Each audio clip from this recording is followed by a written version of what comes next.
Ačiū labai už pakvietimą, gerbiamai merei, dėkoju už priėmimą šiame nuostabiame Panevėžio mieste.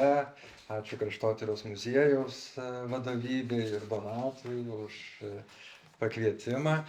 Na, kai aš pamačiau, kad mano tema yra pati pirmoji, tai truputėlį sutrikau, nes mano tema yra, tiesą pasakius, tokia šiurpoka ir jūs gąsdinti nuo pat ryto ir pačioje konferencijos pradžioje kiek nejauku. Na, bet tokia mūsų yra realybė, toks pasaulis šiuo metu šiek tiek gąsdinantis. Na tai aš jūs truputėlį ir pagąsdinsiu. Dabar tamsioji apšvieta, jau pats pavadinimas yra toks, aš tai paaiškinsiu, ką jis reiškia, bet žinoma, turbūt teigiamų emocijų nesukelia. Ir kai aš pradėjau maždaug prieš metus domėtis šią temą, ypač ją pradėjau analizuoti po sausio mėnesį, kai Paryžiuje teko ten šiek tiek dalyvauti susitikime su Piteriu Tyliu, vienu iš tamsiosios apšvietos finansuotojų, vienu iš didžiausių Trumpo rėmėjų ir, na, ko gero, vienu iš įtakingiausių galios žmonių Jungtinėse Amerikos valstijose, bet tai reiškia visame pasaulyje. Tai kuo toliau aš gilinausi į šią tamsiosios apšvietos kryptį, tuo didesnį siaubą, tikrai tuo didesnį siaubą aš išgyvenau. Tai dabar juos šiek tiek ir pasidalinsiu. Ir tai pasidalinsiu tik tai labai menka to siaubo dalimi. Aš jums išdėstysiu tik tai tamsiosios apšvietos politikos filosofiją ir kaip ir politinę programą. Ir aš neturėsiu laiko jums išdėstyti tamsiosios apšvietos ideologų tokios galutinės pasaulio vizijos. Tai yra tai, ko jie siekia, kaip jie įsivaizduoja ateities žmoniją. Tai jau yra tikras siaubo filmas, jeigu Panevėžio savivaldybė ir Kraštotyros muziejus norėtų finansuoti kokį nors siaubo filmą, tai aš turiu jau scenarijų, jis yra paimtas iš tamsiosios apšvietos, galite mane kreiptis, pasidalinsiu. Bet tai galutiniai žmonijos vizijos išdėstymui aš neturėsiu laiko, bet išdėstysiu tokią artimąją tamsiosios apšvietos politinę programą. Gera naujiena yra ta, kad taip, tamsioji apšvieta sudaro Donaldo Trumpo administracijos ideologinį užnugarį. Tačiau gera naujiena yra ta, kad toli gražu ne vien tamsioji apšvieta yra šiame užnugaryje. Ir Donaldo Trumpo užnugaryje yra visa eilė skirtingų ideologinių srovių. Daugmaž visų jų užnugaryje, irgi ne visų, bet daugelių jų užnugaryje yra Piteris Tylis, kuris tai finansuoja, ir pats Piteris Tylis, jis taip pat žaidžia įvairiuose galios laukuose. Taigi Donaldo Trumpo tas užnugaris jis yra labai sudėtingas, kompleksiškas ir tos jėgos, na, kartais susidaro įspūdis, kad jos viena kitą neutralizuoja, nes viena prieš kitą kovoja. Tai tamsioji apšvieta, kurią aš jums dabar pristatysiu, yra tik tai viena iš tų galios dedamųjų. Ir tai, kadangi tik viena iš galios dedamųjų, ją neutralizuoja kitos galios dedamosios, tai dėl to nereikia galvoti, kad tai, ką aš jums pasakysiu, tikrai tai realizuosis, nors tamsiosios apšvietos atstovai teigia, kad tai yra neišvengiama, norim mes to ar nenorim, būtent tai, ką aš jums dabar pasakysiu, būtent tai ir bus, tai yra neišvengiama. Jie taip teigia, bet čia yra tam tikra retorika. Bet pirmiausiai, kur čia yra? Pirmiausiai, ką reiškia pats terminas tamsioji apšvieta. Tai šį terminą sugalvojo toks Nikas Lendas, vienas iš tamsiosios apšvietos ideologų. Na, čia šiame posakyje naudojama žodis apšvieta, tai be abejo yra nuoroda į 18 amžiaus apšvietos laikotarpį. Ir šis laikotarpis, jūs turbūt žinote, iš bendro išsilavinimo, taip jis išsiskyrė tam tikrų žmogaus proto, racionalumo išaukštinimu, refleksijomis apie liberalią politinę tvarką, kitaip sakant, apie liberalią demokratiją, taip, pačiu demokratijos įvedimu, prigimtinių žmogaus teisių gynybos pavertimu valstybės funkcija, pirmiausia, Jungtinėse Amerikos valstijose, vėliau Prancūzijoje ir kitur. Na, revoliucijomis, kurios siekia nuversti monarchiją ir įvesti naują politinę tvarką. Iš esmės, toje politinėje tvarkoje mes šiandien, taip grubiai tariant, ir gyvename. Taigi, ką reiškia tas žodis tamsioji? Tamsioji šio judėjimo ideologija reiškia tai, kas turi užgesinti tą apšvietos šviesą. Be abejo, čia glūdi ir žiupsnis ironijos, tamsiosios apšvietos ideologai ironiją labai mėgsta. Ir tarsi šiuo pavadinimu tamsioji apšvieta jie mums visiems sakytų: mūsų skleidžiama šviesa yra tamsi, ji užgesins jūsų apšvietos šviesą ir ji būtinai jūs visus apgaubs, niekur nuo jos jūs nepabėgsite, jūsų šviesiosios apšvietos laikai pasibaigė, ateina šviesa, kuri yra tamsa.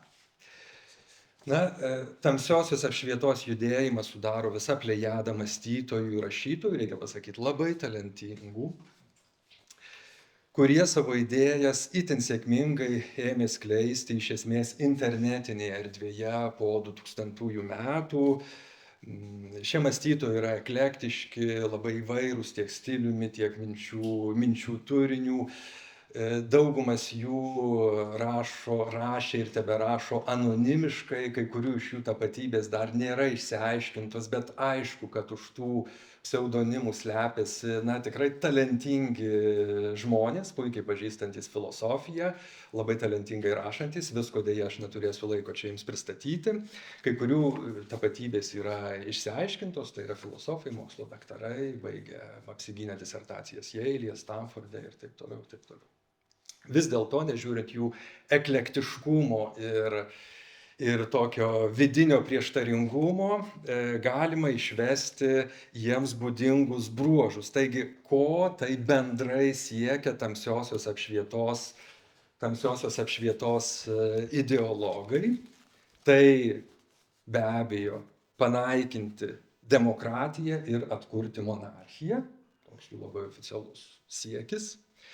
Valstybės valdyti kaip privačias įmones ir tas absoliutus monarchas, kurio instanciją reiktų grąžinti, būtų iš esmės įmonės vadovas.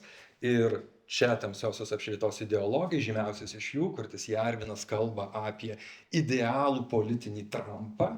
Tai be abejo suprantame, kur link viskas krypsta. Atkurti socialinę nelygybę. Pirmiausia, nelygybė tarp vyrų ir moterų.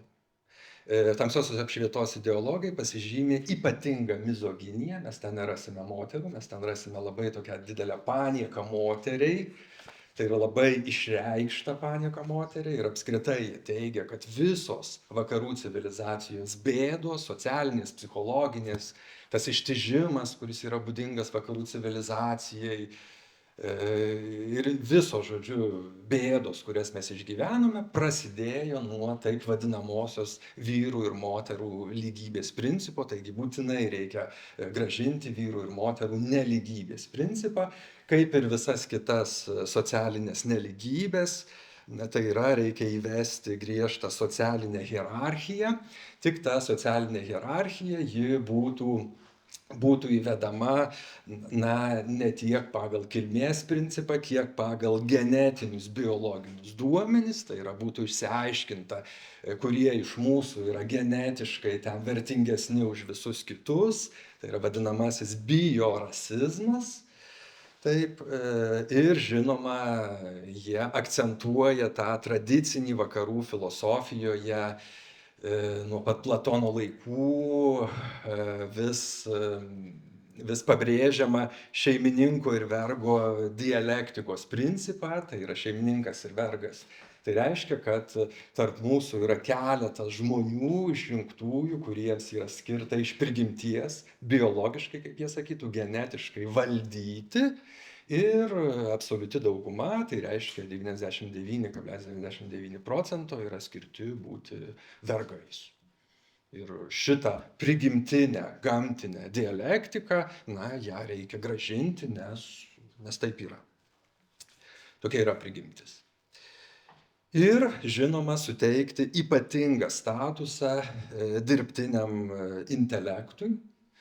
Tai yra šios pakraipos atstovai, tamsiosios apšvietos atstovai, jie ypatingai pabrėžia dirbtinio intelekto vaidmenį ir būtent dirbtinį intelektą jie ketina panaudoti savo programos realizacijai ir tam būsimo pasaulio, apie kurį jo bruožus jūs čia jau galite įsivaizduoti, jį realizuoti, jį kontroliuoti, jį valdyti, išlaikyti dirbtinio intelekto pagalba, dėl ko tamsioji apšvieta neretai yra apibūdinama kaip technofašizmas. Fašizmas, suprantam kodėl, ir technofašizmas, todėl kad jie akcentuoja techniką, konkrečiai dirbtinį intelektą. Be abejo, reikia vesti žmoniją į taip vadinamą trans arba posthumanizmą, tai yra sukurti tarsi naują žmogaus prigimtį. Labai gaila, kad aš šitos minties apie trans posthumanizmą čia neturėsiu laiko paplėtoti, tai būtų, žodžiu, atskira tema. Iš esmės, jie taip pat pasisako už naujos religijos sukūrimą, turi jų tamsiosios apšvietos atstovų pasisakymą, jie labai dažnai yra persmelkti religinėmis kategorijomis, religiniais jausmais, religinėmis įžvalgomis, ten yra perinterpretuojamos krikščioniškos dogmos, kaip kai kurie iš jų sako, mes tamsioji apšvieta esame atsiradę kryžiaus šešėlyje ir taip toliau, žodžiu, yra pasiimamas religinis poveikis žmonių psichologijoje ir jį sudedami štai tie turiniai, apie kuriuos aš čia kalbu. Be abejo, jie nori keisti proto ir racionalumo koncepciją. Žodžiu, programa ganėtinai tokia arši ir tikrai kelinti bent jau man šiurpą. Dabar tamsioji apšvieta pačių jos propaguotojų yra mielai vadinama neoreakcionizmu. Čia sąvokų truputėlį paaiškinimas, yra daug įvairiausių ideologijų, konservatyvių ideologijų, kurios kritikuoja, sakykime, vakarų civilizacijos tvarką po to revoliuciniu laikotarpiu, tai yra nuo XIX amžiaus, liberaliosios demokratijos tvarka, bet daugybė jų sutinka vis dėlto vadovautis ir žaisti politinį žaidimą, dalyvauti politinėje veikloje pagal liberaliosios demokratijos normas, kai tuo tarpu reakcionistinė kryptis, ji teigia, jog mes negalim vadovauti, negalim dalyvauti politikoje pagal liberaliosios demokratijos normas, mes turime tiesiog ruoštis perversmui ir grąžinti nedemokratiniais būdais, grąžinti mūsų visuomenę ir galbūt visą pasaulį į tą feodalinį iki revoliucinį laikotarpį. Tai čia yra reakcionizmas, ta žodelis neoreakcionizmas, iš esmės jį galima interpretuoti kaip technologijų ir ypač dirbtinio intelekto integravimą į tą programą, ruošti perversmo būdu visuomenės grąžinimą į iki demokratinių laikų. Tai tamsiosios apšvietos judėjimas sulaukė galingos paramos, žinoma, pirmiausiai finansinės paramos iš kai kurių silicio slėnio magnatų, ir čia ypatingai, žinoma, išsiskiria Piteris Tylis. Dabar aš nekalbėsiu čia atskirai dėl laiko stokos apie Piterį Tylį, aš esu apie jį rašęs, jeigu kas nors domina, galite paguglinti, spausdinti mano vardą ir Piterį Tylį, ir ten rasite mano interviu arba straipsnių apie šį asmenį. Tačiau aišku, kad Piteris Tylis yra tamsiosios apšvietos užnugaryje, būtent Piterio Tylio dėka.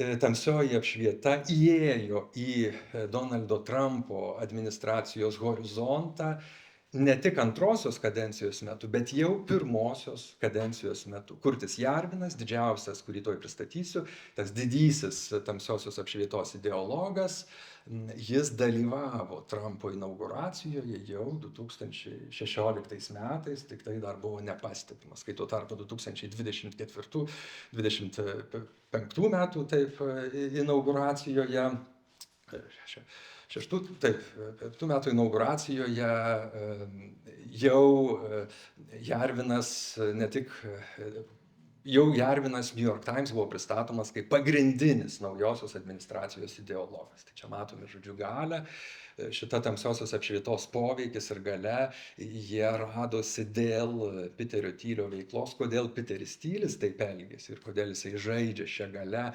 ir naudoja taip pat tamsiąją apšvietą savo ten tikslams pasiekti. Čia yra labai įdomus klausimas, kurio čia irgi dabar taip detaliai neturėsiu laiko pristatyti, nes dabar noriu koncentruotis būtent ties tamsiąją apšvietą. Faktas tas, kad Piteris Tylis jis yra didžiausias toks Trumpo iškelėjas ir žinoma G.D. Vance'as, viceprezidentas, yra visiškas Piterio Tylio kūrinys. Pagrindinis tas ideologas, kaip minėta, yra Kurtis Jarvinas. Dabar šiek tiek pristatysiu jo mintis. Jis ilgai pasirašinėjo Mencius Moldbuk slapyvardžiu. Taip, jis pats nėra filosofas, inžinierius, bet labai talentingas. Jo tekstai labai plito po 2000 metų. 2010 metais jis buvo pastebėtas tokio dirbtinio intelekto inžinieriaus Jutkovskio, kuris jam pristatė Piteriu Tyliu ir po to prasidėjo visa šita istorija ir tamsioji apšvieta ir konkrečiai Kurtis Jarvinas jau įgavo solidų užnugarį ir pradėjo turėti įtaką. Tai dabar šiek tiek trumpas pristatymas Kurčio Jarvino politinės programos. Žinoma, Kurtis Jarvinas akcentuoja laisvę. Tamsioji apšvieta, ji kalba apie laisvę, taip, laisvė yra pagrindinis dalykas, bet kai jie kalba apie laisvę, čia reikia turėti omenyje du dalykus. Pirmas dalykas.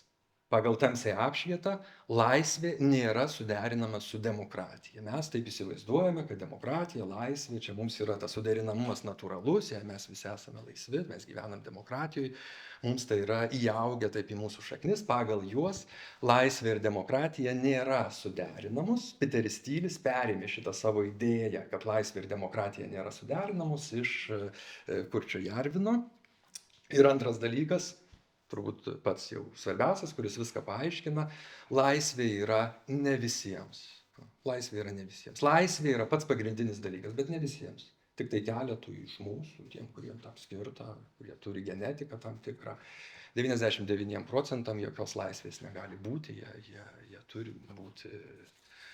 jie turi tarnauti tiem, kurie iš tiesų pagal genetiką moka, sugeba būti laisvais. Na, aš dabar čia esu pasiruošęs tokį filosofinį pagrindimą, kaip Jarvinas filosofiškai grindžia šią koncepciją, bet aš galbūt, matydamas laiką, tuo jūsų neapkrausiu. Taip, žodžiu, labai svarbi tokia Kurčio Jarvino sąvoka yra katedra. Kurtis Jarvinas šią sąvoką katedra vadina mūsų dabartinę liberaliosios demokratijos sistemą, tai yra dabartinė politika, politinė sistema, žiniasklaida, dabartiniai universitetai, biurokratai, ta vadinamoji, vėliau tai buvo pavadinta deep state. Tai čia labai toks eklektiškas terminas, jis turi daugybę prasmių, bet mes prisimename pirmosios kadencijos metu, kaip Trumpas ten šaukė, kaip jisai kovos prieš tą vadinamąją deep state. Tai pasak Kurčio Jarvino, tai yra vadinamoji katedra, tai yra tiesiog dabartinė mūsų politinė demokratinė sistema, kurios vertybės yra taip demokratija, žmogaus teisė, lygybė, teisingumas, bendruomenė, ekologija. Žodžiu, mums visos šios įprastos demokratinės vertybės, jis tai vadina katedra, krikščioniška anotacija, tai yra jisai teigia, kad tai atėjo iš krikščionybės ir reikia sunaikinti šitą krikščionybės interpretaciją, kuri pagimdė šitą mūsų sistemą, tai yra šitą katedrą, tai yra reikia kovoti prieš šitą sistemą, reikia kovoti prieš šitą tradicinę krikščionybės interpretaciją, siūlyti kitą krikščionybės interpretaciją, apie kurią aš irgi dėl laiko stokos čia negalėsiu kalbėti. Taigi prieš katedrą reikia, kitaip sakant, prieš demokratiją reikia būtina kovoti, Būtina atlikti, kaip sako Jarvinas, visuomenės reset, perkrovimą, tai yra sulyginti su žemės paviršiumi, sunaikinti demokratinę valdymo sistemą ir reinstaliuoti naują valdymo modelį, kuris yra prieš revoliucinio feodalinio valdymo modelio atnaujinimas, plus šiuolaikinės technologijos, tai yra dirbtinis intelektas. Cituoju, Vašingtonas žlugo, konstitucija žlugo, demokratija žlugo, atėjo restauracijos, nacionalinio išsigelbėjimo ir visiško perkrovimo metas, mums reikia naujos vyriausybės, naujos valstybės, šviežio elito, kuris būtų protingas, stiprus ir teisingas, visiška valdžia pilotams. Pilotas Jarvino terminologijoje reiškia įmonės vadovą, kuris ir užims tą feodalo funkciją ir valdys visus likusius, ir aišku, yra didysis įmonės vadovas, tai yra monarchas. Dabar kokiu būdu tai padaryti? Tai tikrai nedemokratinėmis priemonėmis, tą visuomenės perkrovimą ten, per diskusijas ir taip toliau, ne, tikrai šitas dalykas nefunkcionuos. Tai būtų pasmerkta nesėkmiai. Tiesiog reikia įvykdyti perversmą, kai bus duotas ženklas, jie taip kalba, kai bus duotas ženklas. Taip. Ir perversmas vyks 4 etapais. Pirma, bus vienu mostu atleisti visi valstybės tarnautojai. Antra, bus surasti geri įmonių vadovai, pilotai, taip, į kurių rankas bus atiduotas biudžetas, viešoji politika ir personalo vadyba. Trečia, bus uždaryti universitetai ir spauda, bent jau tokie, kokie jie yra dabar. Ketvirta, bus paskirtas absoliutus valdytojas, tai yra monarchas, kuris galutinai užtikrins naują tvarką, saugią tvarką, taikią tvarką. Taip. Visą procesą, žinoma, lydės apsivalymas, tai yra bus eliminuojami mąstantys nusikalstamai ir visi tie, kurie nepritarė naujai tvarkai, juos uždarant į perauklėjimo centrus. Taip. Ir žinoma, šie centrai priims visus, kuriems reikia įskiepyti kaip nors naujos tvarkos vertybės. Taip, kaip viskas paprasta ir matyta. Tai visa ir čia be abejo, dabar jeigu mes sektumėme Donaldo Trumpo administracijos sprendimus ir tai, ką čia mes matome, mes matytumėm sąsajas. Taip. Matytumėm sąsajas. Deja, jau man laiko nebeliko, atrodo, detaliau tas sąsajas išdėstyti, galbūt diskusijos metu, bet ten ir ta Elono Musko, ten ta kaip ten vadinasi, valstybinio efektyvumo departamentas, kuriam jis ten vadovavo, ten planai dėl Gazos labai Jarvino mintys atsispindi, kaip Gazoje bandė tvarkytis. Muitų politika, visą tai mes jau rastumėme Jarvino tekstuose. Ir taip pat, čia man dar porą minučių liko, galbūt mums ypatingai taip domintų, ką Jarvinas kalba apie Rusiją.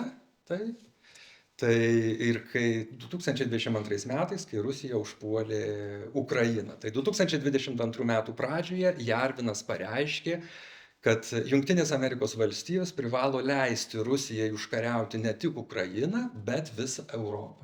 Kodėl? Todėl, kad šitai Putinas sunaikintų didįjį tradicinį demokratijos bastioną senąją Europą. Ir tai pasitarnautų naujam valdovui įkurti naująją pasaulinę tvarką. Kaip senoji Europa buvo demokratijos laboratorija, taip naujoji Europa, atiduota į Putino rankas, taps neoreakcionizmo laboratorija. Iš čia Trumpo administracijos palaikymas tokiems veikėjams kaip Orbanui, bet taip pat visoms kraštutinėms Europos dešiniosioms partijoms, kurios, kaip žinome, yra ypatingai atviros Putino valiai. Čia yra klausimas sudėtingas, kompleksiškas ir apie tas kraštutinės dešiniąsias, ką jos ten dabar remia ir taip toliau. Bet čia galbūt vėliau su kitais prelegentais galbūt apie tai dar pakalbėsime. Dabar ypač įspūdinga būtų, jei sugretintumėm Jarvino tekstus apie Europą ir Putiną su G.D. Vance 25 metais vasario mėnesį Miunchene pasakyta kalba, čia yra akivaizdus susišaukimas. Taip, ir manau, kad mes tikrai turėtumėm apie tai susimastyti, beje, Jarviną ir G.D. Vansą sieja tam tikra intelektualinė draugystė ir žinoma, viso to užnugaryje yra Piteris Tylis. Taip. Na ir dabar jau mano laikas jau baigėsi, aš aišku nespėjau pasakyti visko, ką norėjau pasakyti ir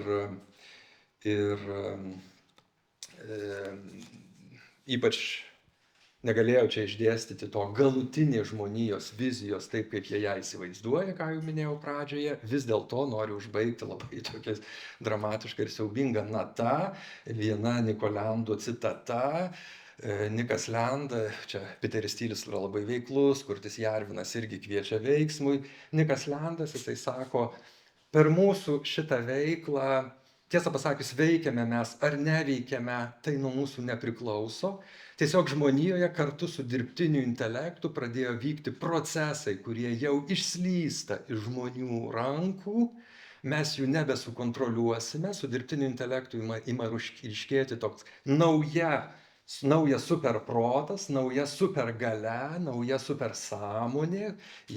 Ten jie labai mėgsta, išskyrus Jarviną, bet kiti tamsios šviesos ideologai labai mėgsta įforminti religinėmis terminologijomis taip pat be abejo. Ir tas superprotas, ta nauja galia, ryškėjanti per dirbtinio intelekto vystymąsi, mes jos nesustabdysime, jinai tikrai ateis ir ta baisi ateitis, ji mūsų ištiks, kad ir kaip mes jai priešintumėmės. Ir norėčiau, kad visiškai išgąsdinčiau, baigti čia tokia Nikolando tokia citata.